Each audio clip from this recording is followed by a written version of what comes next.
sekalian, selamat siang Granatrium Jakarta. Wah, kurang kenceng nih suaranya sekali lagi ya. Selamat siang Bapak Ibu sekalian. Baik, terima kasih sebelumnya. Saya mengucapkan Assalamualaikum warahmatullahi wabarakatuh. Baik, Bapak Ibu sekalian, selamat datang di rangkaian acara Pekan Pemasaran Terbesar Antam Present, The 14th Annual Jakarta Marketing Week 2026. Nah, Bapak Ibu sekalian, tadi kita udah banyak nih mendengarkan beberapa story-story cerita di awal ya. Kita ada WOKES Competition, kemudian juga ada beberapa sharing-sharing ya dari beberapa perusahaan-perusahaan. Sekarang Bapak Ibu sekalian sudah makan siang nih kira-kira ya, sudah pukul 1 siang. Kita akan mendengarkan sesi yang gak kalah seru. Di sesi Digitizing Culture and Creativity, Powering the Next Wave of Creative Economy. Nah Bapak Ibu sekalian, sebelum saya memulai acara pada hari ini, izinkan saya perkenalkan terlebih dulu. Perkenalkan, nama saya Ken. Saya akan memandu acara talk show pada siang hari ini. Dan tentunya saya tidak akan sendiri, saya akan bersama dengan salah satu pembicara kita yang banyak banget malang melintang di berbagai kegiatan seni-seni yang ada saat ini. Nah, Bapak Ibu sekalian, talk show kali ini itu akan membahas bagaimana budaya dapat menjadi motor penggerak gelombang baru ekonomi kreatif di Indonesia dan bagaimana pelaku industri kreatif berperan dalam mendokumentasikan, mendistribusikan, dan mengkomersialisasikan karya budaya sekaligus memperluas akses bagi para seniman, komunitas, maupun audiens global. Wah ini kita udah bakal menunggu nih ya siapa pembicara kita di sesi pada hari ini. Tentunya akan ada beberapa insight yang akan ditampilkan oleh speaker kita yang gak kalah menarik. Nah Bapak Ibu sekalian, sembari menunggu nih speakernya juga sepertinya masih sedang ngobrol sedikit. Saya akan jelaskan sedikit ya Bapak Ibu sekalian ya. Nantinya kita akan dipandu dari Bapak Sachin Gowalan atau akrab disebut dengan Pak Sachin. Selamat siang Pak Sachin. Nih Bapak Ibu sekalian, boleh give applause kepada speaker kita satu ini. Thank you Bapak Ibu sekalian. Beliau adalah seorang serial entrepreneur dengan pengalaman lebih dari 3 dekade membangun berbagai program nasional berdampak besar secara ekonomi maupun sosial. Saat ini beliau menjabat sebagai CEO dari Indonesia Economic Forum dan juga chairman dari Indo-Fringe. Dengan rekam jejak sebagai pendiri dan pemimpin di sejumlah organisasi, beliau dikenal sebagai sosok yang visioner yang mampu merancang program berskala masif untuk memberdayakan talenta dan generasi muda dalam berkarya. Tanpa lama-lama kita panggilkan Bapak Sachin Wijaya Gopalan selaku dari CEO Indonesia Economic Forum dan chairman Indo-Fringe. Selamat siang Pak Sachin. Kita langsung duduk mungkin ya Pak ya. Siap, izin Pak, ini untuk mic-nya, ini untuk materinya Pak ya. Oke, baik. Bapak tadi berapa lama Pak jarak dari rumah begitu Pak ke Pokas? Durasinya berapa lama tadi Pak? Saya setiap tahun ikut programnya Jakarta Marketing Week. Oh betul Pak. Diundang oleh Pak Hermawan. Hermawan ya Pak ya. Tahun lalu kalau nggak salah ada performance juga ya Pak ya. Ada juga. Kebetulan Betul. saya juga jadi MC-nya waktu itu Pak. Pakai peci waktu itu. Sekarang beda lagi Pak. Oke baik Pak Sachin, selamat datang kembali di Jakarta Marketing Week 2026. Jadi mungkin Pak kita mungkin pengen coba ya gali-gali sedikit tentang Indo-Fringe dan juga mungkin kalau ada beberapa hal yang ingin di-share begitu Pak tentang Indo-Fringe, kami sangat open. Mungkin saya akan coba buka dengan pertanyaan trigger di awal begitu ya Pak ya. Dari Pak Sachin sendiri nih, sebenarnya apa sih Pak mungkin tujuan atau latar belakang dari Indo-Fringe sendiri Pak? Sehingga pada akhirnya muncul komunitas ini. Silakan Pak. Terima kasih Pak. Dan saya senang hari ini diundang Jakarta Marketing Week dan saya juga terima kasih ke Pak Hermawan. Terima kasih Pak Hermawan, ini mentor saya. Apapun saya belajar tentang marketing dari Pak Hermawan. Tepuk tangan buat Pak Hermawan. Beliau inspirator banget. Saya waktu 20 tahun yang lalu ke Indonesia, beliau sama kita ada kerjasama di TV channel untuk membangun TV program. Saya dapat inspirasi dari 25 tahun. Saya bilang sama beliau juga hari ini, I am what I am today, he is part of it. Luar biasa sekali, tepuk tangannya Bapak Ibu sekalian untuk Pak Sachin dan juga Pak Hermawan. Thank you. Oke. Oke, silakan Pak. Ya. So, saya sebetulnya 3 tahun yang lalu mulai dengan Indo-Fringe. Karena Indo-Fringe dapat inspirasi dari EdFringe, Edinburgh Fringe Festival. Itu adalah festival terbesar di dunia di UK. Anda tahu Scotland? Pernah dengar Scotland? Negara Scotland? So Ya. Edinburgh adalah salah satu kota besar di Scotland, dan mereka merayakan ekonomi kreatif setiap tahun. And ini udah 78 tahun. The oldest festival in the world, paling tua. And kita belajar banyak waktu kita ke sana untuk lihat bagaimana festival bisa jadi puncak untuk semua kegiatan ekonomi kreatif. Karena kalau Anda tahu festival, ada kegiatan kesenian, ya, ada performance, ada digital design, ada marketing, ada sales. Semua bidang-bidang di ekonomi kreatif bisa dilihat kalau ada festival. So itu adalah mempraktekkan apapun ada di ekonomi kreatif melalui satu acara namanya festival. Mirip dengan Jakarta Marketing Week, itu juga puncaknya dari semua kegiatan ekonomi kreatif kan. So dari sana kita dapat, kenapa enggak kita bikin untuk Indonesia. So Indo Fringe adalah Indonesia Fringe Festival, so singkatnya Indo Fringe. Dan kita mulai kerjasama dengan Kementerian Pariwisata dan Ekonomi Kreatif. Chairman waktu kita dapat patronnya Pak Sandiaga Uno. Dan beliau masih patronnya untuk Indo Fringe sekarang. Kita dapat kerjasama dengan kementerian untuk membawa anak-anak, anak muda. Karena perang kita adalah kalau mau lawan Edinburgh Fringe Festival yang sudah 75 tahun, kita harus siap-siap dulu SDM-nya. Tidak bisa kita langsung bikin festival di tahun pertama, harus kita ada SDM. Biar mereka kita kasih training untuk bagaimana menjalankan festival, talent management, security, design, social media marketing, itu semuanya bagian dari kursus untuk membangun festival. So Indo Fringe mulai dari itu, membangun festival.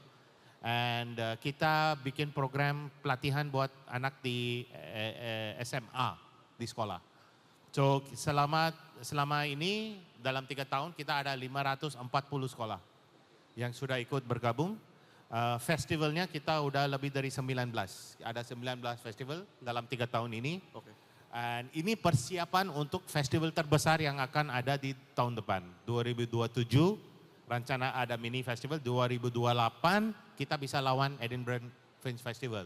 Untuk festival terbesar di dunia. Oke. So kita rencananya build up untuk itu biar SDM. Kenapa? Karena anak-anak yang ada di SD, SMA kemarin sekarang udah masuk college, ya kuliah, universitas. So kita bisa mobilisasi mereka untuk persiapkan acara khusus di beberapa kota, bukan hanya Jakarta.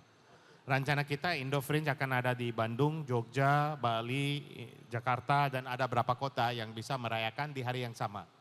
Berarti kita bisa hitung total performance-nya berapa orang yang pendukungnya berapa, biar itu bisa jadi angka untuk terbesar di dunia. Oke. So, itu Tepuk tangan garis besarnya, untuk Pak. Indo Fringe, Bapak Ibu Ya. sekalian. Thank you once again. Nah mungkin Pak, kalau nanti ada beberapa materi silakan ya Pak untuk di-share. Aku penasaran Pak, kalau misalkan dari teman-teman sekalian ya, selain kita ada di offline di sini, kita pun juga ada di YouTube. Jadi mungkin kalau misalkan teman-teman yang lagi nonton YouTube, yang mungkin usianya di range SMA begitu ya Pak ya, atau mungkin juga di kuliah pun juga bisa ya Pak ya untuk mendaftar di Indo Fringe. Pengen tahu sih Pak, mungkin kalau dari Indo Fringe sendiri seperti apa sih mungkin sekarang existing cabangnya tuh di mana saja, lokasinya dan lain-lain begitu Pak. Ya. So kita sebetulnya Pak semuanya organisasinya virtual. Karena kita punya volunteer yang ada di mana-mana di seluruh Indonesia. Berapa banyak ada di Jakarta. Tapi kita punya cabang-cabang, boleh bilang lah cabang kita adalah sekolah Pak. Karena di sekolah jadi tempat untuk festival. Mereka di sana udah punya infrastruktur, udah punya auditorium atau fasilitas seperti itu. Itu yang kita menggunakan untuk jadi pusatnya untuk setiap daerah. Tapi dari satu lokasi itu mungkin 20 sekolah yang terdekat itu menjadi ekosistemnya. So itu sangat hub and spoke model Pak. So dengan model seperti ini kita bisa go to nationwide. Kita bisa ke semua kota dengan pusatnya untuk kita hubnya di Jakarta, tapi spoke-nya ada di semua sekolah-sekolah yang ada di seluruh. Oke, Pak penasaran kalau tadi kan kita sudah menjalankan lebih dari 20 kali festival begitu ya Pak ya? Di selama 3 tahun ke belakang begitu Pak.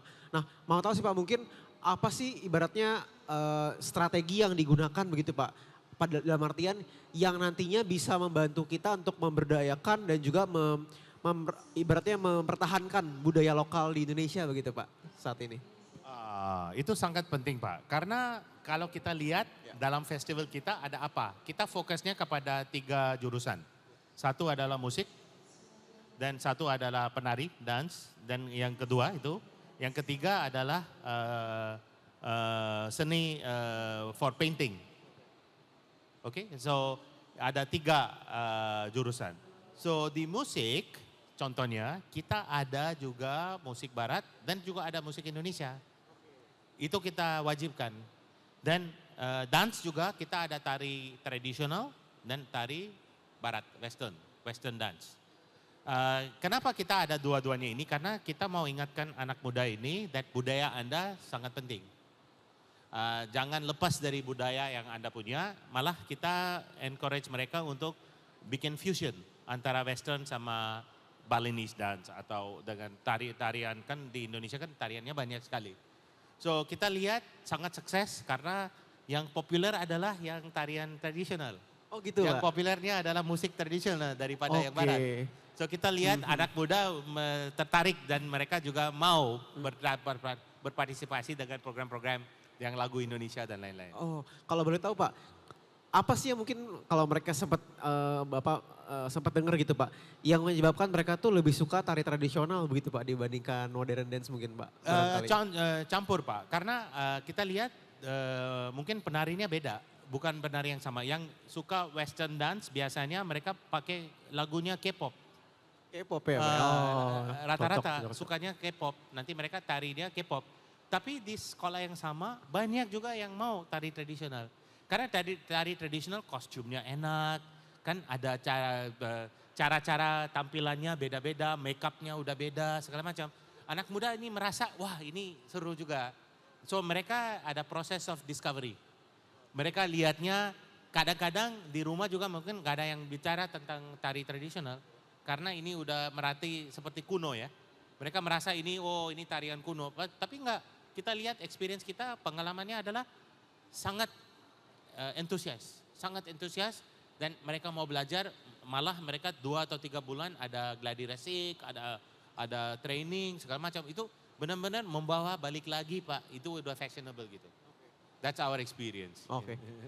Baik Pak. Nah penasaran Pak, kalau tadi kan kita bahas banyak orang yang ternyata suka juga dengan ibaratnya lebih ke arah tradisional gitu ya Pak ya. Yeah. Nah kalau misalkan dari pengalamannya Bapak sendiri, kira-kira nih Pak, apa sih mungkin tantangan-tantangan yang mungkin sering muncul begitu Pak dalam Indofresh ini untuk ibaratnya menumbuhkan bibit-bibit dari para teman-teman SMA ini? Ada nggak sih mungkin tantangan-tantangan yang muncul begitu Pak? Sebetulnya banyak ya Pak, karena kita lihat anak muda di sekolah, kan dari orang tua kan dapat instruksi Anda jadi insinyur atau jadi doktor atau Anda harus dalam bidang hukum atau apa.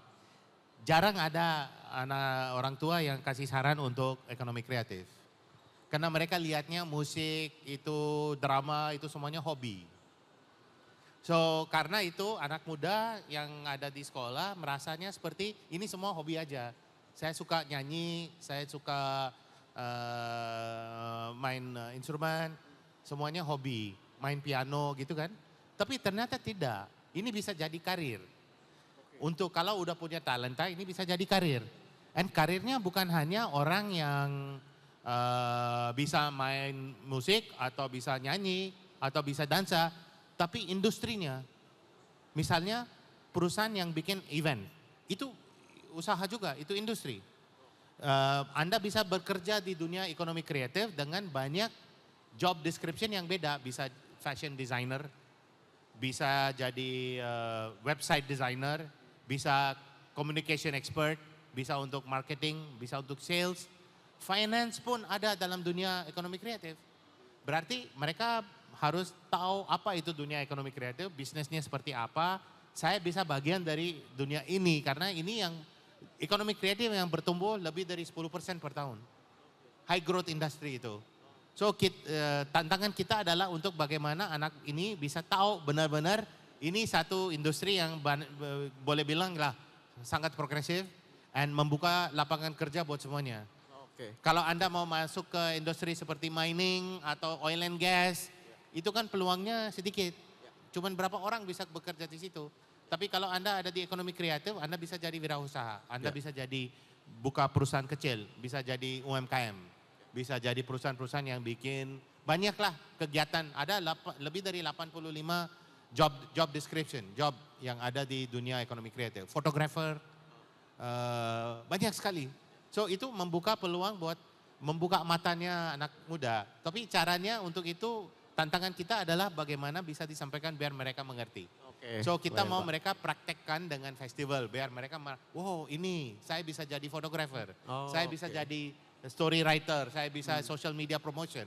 Dari sana mereka dapat pengalaman baru mereka percaya. Oh, kebayang Pak. Yeah. Jadi Indofresh ini sebagai platform gitu ya Pak ya, platform mereka untuk melakukan berbagai ibaratnya exhibition gitu ya Pak ya. Yeah. Mereka bisa berlatih dan juga men-share seperti apa mungkin hal-hal yang mereka sudah latihankan gitu ya Pak ya. Di Project dalam- based learning. Project based learning. Learning by doing. I see. Berarti mereka Ya, ya. dapat pengalaman karena apapun mereka belajar bisa dipraktekkan melalui festival. Oke, baik Pak. Ya. Dari Pak Sachin mungkin ada beberapa slide yang mau dibawakan Pak, silakan. Ya, so ini ada tahap next step ya. Apa yang kita sudah dilakukan. Saya bisa share sedikit, Indofresh akan nanti join jadi platform digital.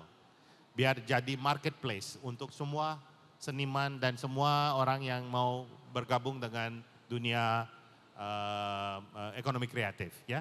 So ini saya skip. Seperti tadi kemarin saya bilang kita udah ada berapa pengalaman dalam 3 tahun ini untuk membangun festival and total number of school 500 lebih yang ikut. Tapi sekarang kita lagi siapkan, ini tim saya, ada Vicky. Vicky boleh, can you stand up? Ini Mas Vicky yang lagi bangun digital platform untuk Indofresh. So masalahnya sekarang adalah misalnya saya jadi mahasiswa atau mungkin saya jadi murid di sekolah, siswa di sekolah, membiayai sekolah kegiatan saya semuanya dari orang tua. So bisa nggak hobi mereka bisa jadi cara buat mereka bisa dapat uang.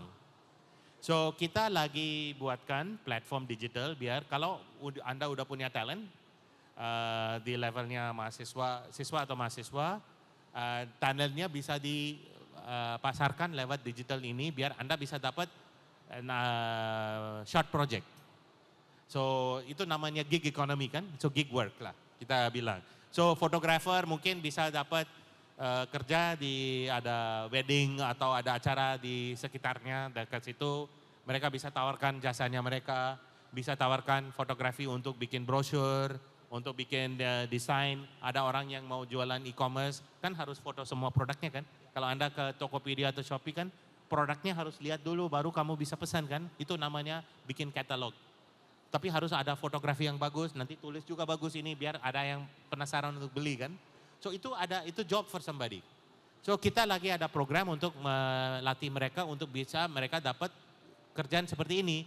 Mungkin nggak mahal, mungkin 100.000 untuk bikin kerja buat satu UMKM. Tapi ini jadi source of income buat anak muda ini. So ini platformnya kita bikin biar anak levelnya SMA ke atas, mahasiswa di kampus. Atau bisa juga anak muda yang sudah masuk ke lapangan kerja atau masih nganggur karena belum dapat kerjaan.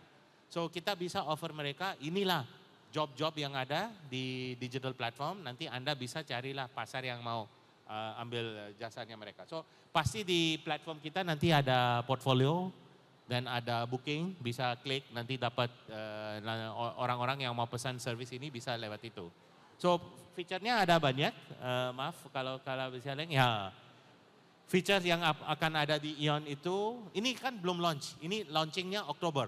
Kita Oktober, lagi ya, Pak? siapkan. Oke, siap. Karena ini jadi, so ada jual beli, sewa alat, posting keahlian, creative service, layanan iklan, layanan pencari kerja, dan bisa juga interconnect dengan aplikasi yang lain yang ada di Open Network. So ini adalah feature baru yang kita akan launching dengan tim kita di Indofresh. Mudah-mudahan dengan ini semua anak muda yang punya bakat lah, ya bisa bilang, bisa dapat pasar, bisa dapat marketplace. Itu aja Pak, I think that is my ini. Kita ini cuma ada satu poin. Kenapa kita bisa buat ini? Karena sekarang kalau kita lihat digital ekonominya sangat mahal. Karena platform minta komisi 30%. 25 sampai 40% bisa platformnya, komisinya. So itu sangat susah buat kita untuk tawarkan jasa kita karena harus tambah 25% atau 30%. Berarti udah mahal. So kalau kita offline lebih murah karena offline saya tidak perlu bayar ke platform kan. So karena itu digital economy tidak jalan di Indonesia lewat digital. Creative economy tidak jalan karena komisi strukturnya terlalu mahal. So kita lagi bangun Indonesia Open Network itu fasilitas publik untuk commerce. Berarti komisinya cuma 2-3%. Atau platform fee-nya cuma 2-3%. Sangat memudahkan. Anda juga kan kalau mau jadi MC. Ya. Nanti kalau tawarkan di Open Network, komisinya cuma 2%, Anda oke. Wah cocok nih Pak. Iya kan? Bisa. Tapi kalau you mau tawarkan, saya mau jadi MC atau mau jadi moderator, dan ini jasanya mau offer, ada yang ambil 30%, Anda merasa gimana? Wah. Mahal kan? Iya bener Pak. Ya nanti nggak worth it lah. Betul. Langsung aja lewat WhatsApp, nggak usah lewat digital kan? Betul. Itu masalahnya di situ. So ini Indonesia Open Network akan launching di bulan Juli oleh pemerintah. Ini dibangun oleh Komdigi dan Kementerian UMKM dan lain-lain. Karena ini jadi jasa buat masyarakat bisa menggunakan digital tanpa biaya-biaya yang mahal untuk platform. So semua warga Indonesia, semua orang bisa menggunakan digital platform tanpa biaya yang mahal. Karena kalau Anda bayar 25 atau 30%, yang kaya siapa? Yang kaya adalah yang punya platform.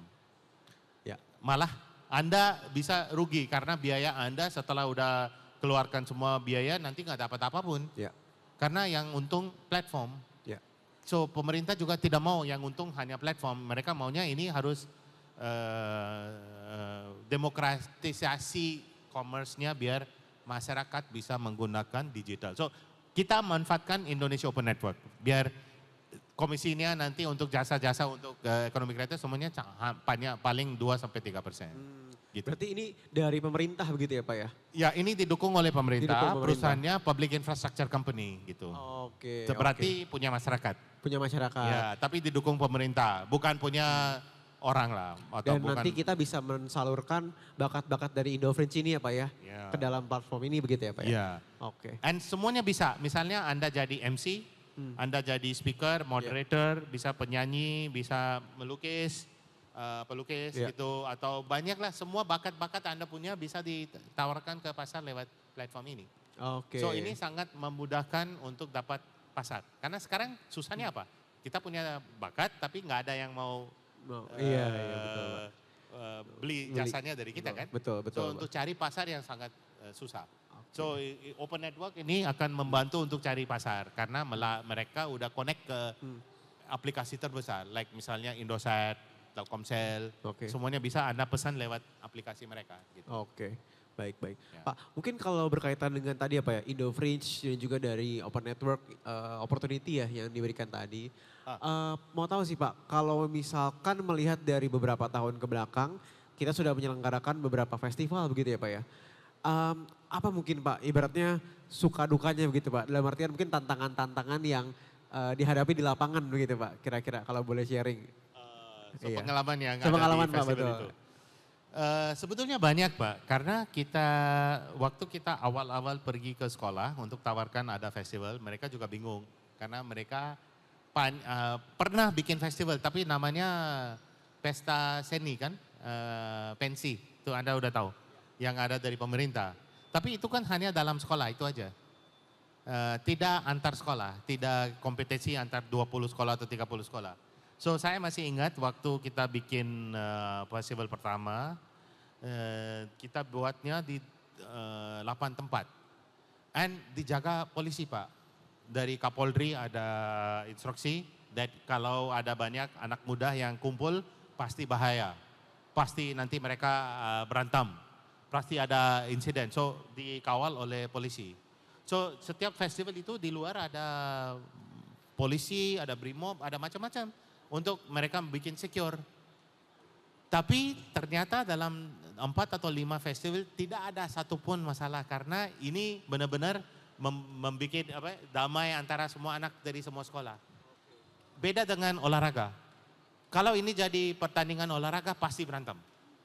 Tapi karena ini seni, musik, dance dan ini, mereka damai dan mereka bersahabat juga. So akhirnya saya ketemu dengan kepala di polisi di sana. Mereka bilang sama saya, kok ini bagus sekali buat anak muda. Tidak perlu kita kirim polisi lagi. So tahun kedua, tahun ketiga tidak ada dari polisi. Karena mereka percaya dengan keamanannya sangat oke gitu. So ini menurut saya satu cerita yang sangat karakternya anak muda itu kalau ada ekonomi kreatif, mereka lebih damai, mereka lebih merasa bersahabat dan lain-lain. Tapi kalau olahraga kan kompetitif, pasti mau berantem, ya itu beda lah. So saya lihat ini ada satu pengalaman yang bagus. Tapi seperti ini banyak ya hal-hal kecil Pak.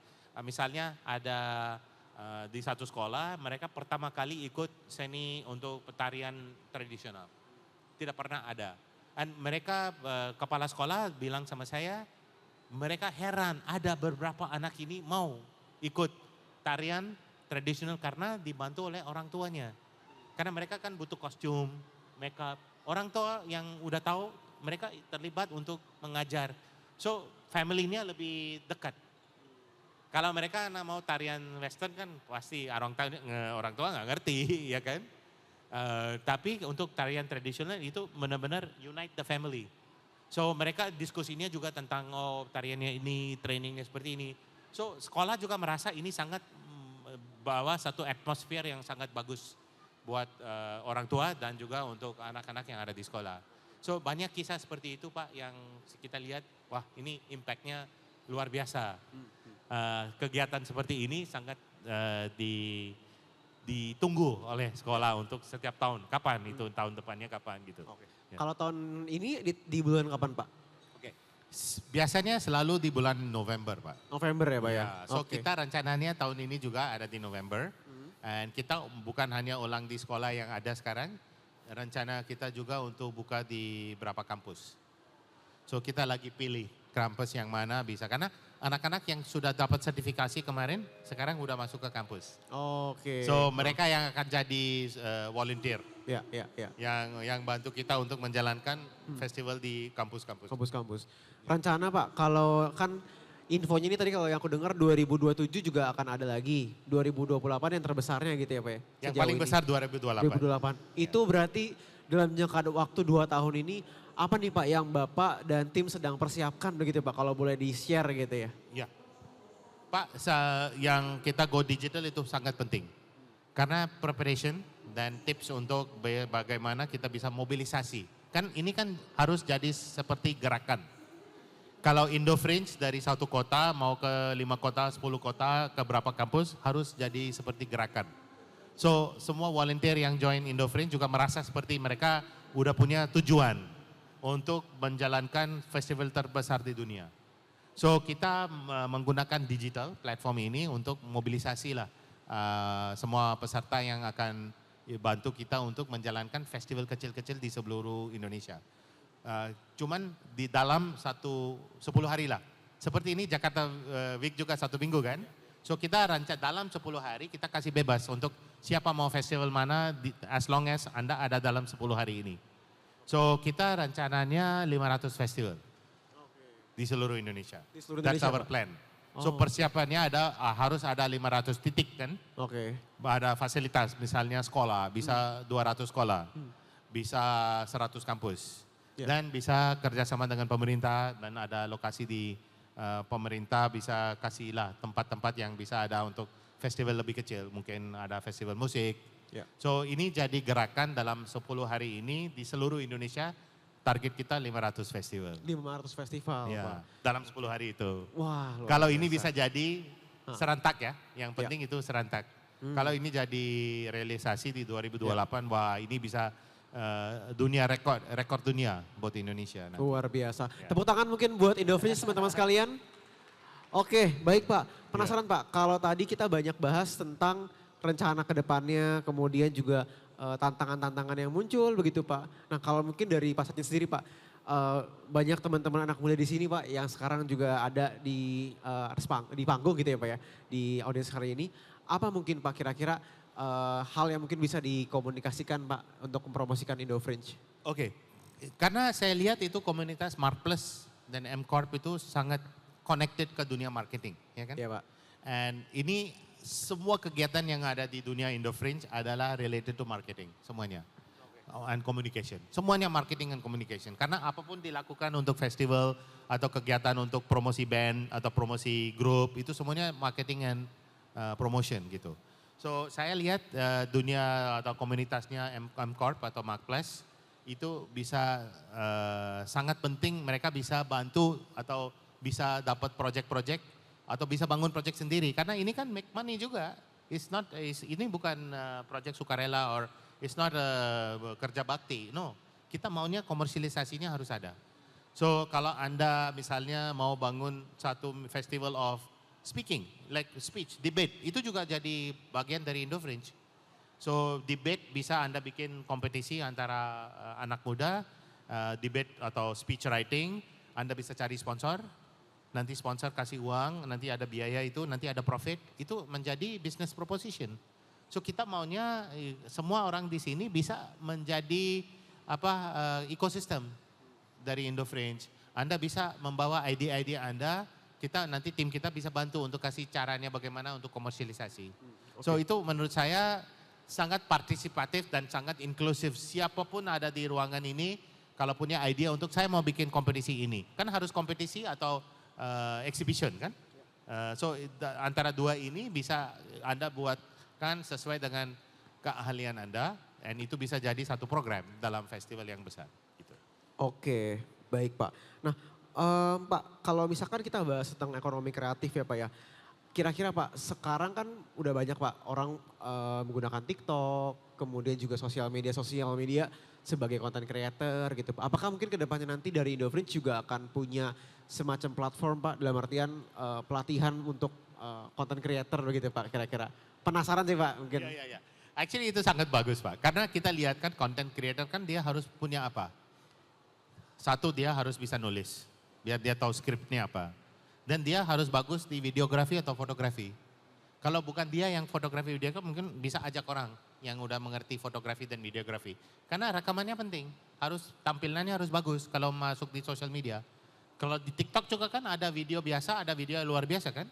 So tampilannya bagaimana kita harus ada di depan dunia itu ada videografi lah. Ada kursus-kursus seperti itu. So kita punya program-program keahlian seperti fotografi, videografi dan lain-lain. Tapi kalau kita bikin paket untuk khusus untuk content creator, kita bisa dengan kompetisi antara content creatornya plus ada pelatihan. So mereka yang mau ikut udah punya pengalaman bisa langsung join kompetisi, yang lainnya belajar dulu ya. Kalau dapat keterampilan yang diperlukan nanti mereka bisa jadi content creator mungkin amatir. So kita bisa ada kategori profesional bisa amatir. So kita ada rencana untuk ada kompetisi untuk content creator di beberapa bidang ya. Karena ada content creator untuk makanan, ada untuk tourism, untuk pariwisata dan lain-lain kan. So itu akan ada juga salah satu bagian. Karena kemarin tadi saya bilang kan ada musik, ada drama, dance. Itu cuma untuk mulai. Kedepannya kita ada lebih dari 80 jurusan yang akan ada di Indo Fringe. Stand up comedy, drama, miming. Dan tahu kan miming itu tanpa kita bicara ada miming. Oh banyak sekali. So story writing, script writing itu semuanya adalah bakat-bakat yang perlu ada di Indo Fringe. So walaupun kita mulai dengan 3 atau 4 sekarang, tapi di 2028 ada lebih dari 80. So mini festivalnya banyak sekali. Karena itu 500 festival is possible. Karena 500 festival mungkin 200 is music festival. 50 is dance festival. Ada berapa yang untuk speech writing dan segala macam. Kalau kita lihat semua kategori 500 festival bisa. Sangat bisa. It's not impossible gitu.